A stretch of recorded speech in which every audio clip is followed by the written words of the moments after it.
tones. We're going to bring in our own Michael Silver, one of the best reporters in the game. He's been doing it for a long time. And, Mike, you know the hype around Tim Tebow, and he hasn't played since 2012. We've been talking about it all morning. Do you think the expectations and the hype will be what they were when he got traded to the Jets or when he went to play with the Patriots? Well, Steve, I think in that market, yes, there will be a circus, to answer your question. Maybe not as big of a circus, but it's exciting. I understand why fans are excited about this. This is a young man who, in a very unconventional way, helped take a team to the playoffs, had an epic playoff victory. And usually when somebody has that kind of early success in the NFL and washes out quickly, it's because of their own doing on the football field. You can see it. It's either a horribly poor performance right away on the field or some off-the-field dubiousness that causes their demise. In the case of Tebow, it is a prevailing sense among NFL people that he is not good enough to replicate that or even close or do it on a consistent basis, but it's hard for the casual fan to see that. So I'm excited that a guy who's done nothing to provoke his own demise is getting another shot. Well said. Such a wordsmith there, Michael Silver. Look, Chip Kelly has had an incredible offseason. I mean, but he just turned up the volume on all of his moves with this move by Tebow, with the signing of Tebow.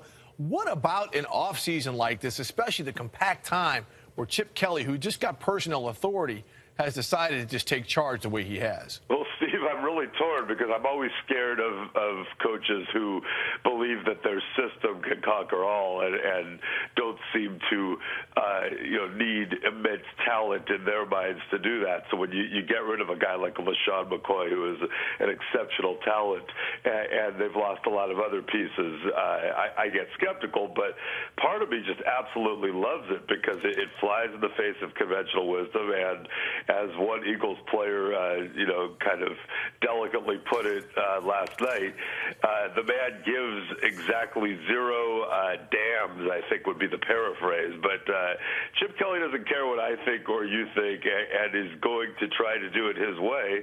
And he's thinking, well, maybe I'm able to get some productivity out of Tim Tebow, and if not, I'm sure going to have some fun with it in the spring. So I admire it. He's out there on a wire. This is a man who ended his press conference in the wake of the Sam Bradford-Nick Foles trade with the double tap on the desk a la Frank Underwood in House of Cards, and I think it's a very apt comparison at this point. Hey, Mike, we're getting ready to watch your piece that you did on getting inside the mind of general managers, and you did one on Ryan Grigson, and pointedly about Grigson, who's done a very good job in building the Colts roster into a playoff contender. But what are his thoughts about being second-guessed, or maybe at this time of year leading up to the draft, paying attention to some of the outside noise that some of us think can influence the decision-making? Well, Steve, it's a great question because I think Ryan Grigson gets unduly second-guessed given the incredible turnaround that the Colts have made. And this is a first-time GM who came in. Yes, he had the first overall pick, and Andrew Luck was sitting there.